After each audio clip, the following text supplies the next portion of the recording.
yung pagkakagasta ng kanyang budget noong 2022 and 2023. Saan ka naman nakakita ng ganong klaseng direksyon?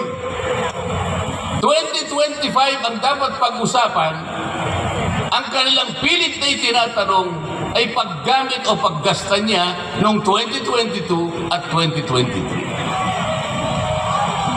Ang sabi po ng Vice President, siguro nainis na rin,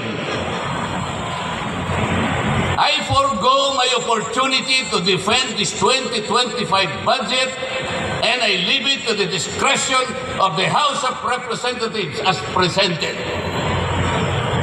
Ayaw pa nilang tanggapin. Ang ibig sabihin, ayaw ko nang idepensa sa inyo. Bahala na kayo. Kung anong gusto nyong ibigay sa akin, bahala na kayo. Ano pong ginawa nila? Hindi.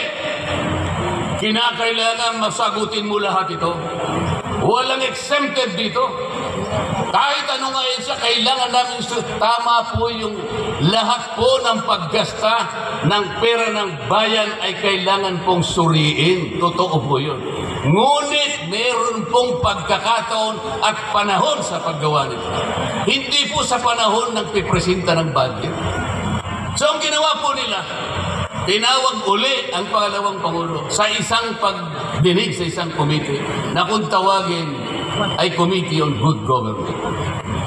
Alam po ninyo yung pagsisimula nila para magkaroon ng katwiran na masabi na ang Vice President. Kinasangkapan nila yung isa sa amin, isang representative sa Maynila, tumindig at nag-privilege speech.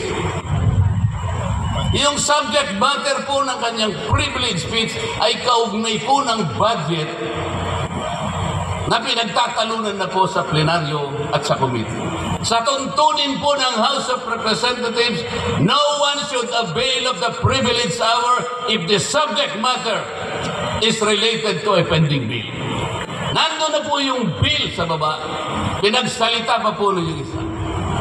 Nung banggitin ko po ito, nire-raise ko po, sabi ko, wala pong katwiran ito. Kailangan po tindigan ninyo, sundin ninyo ang ating tuntunin.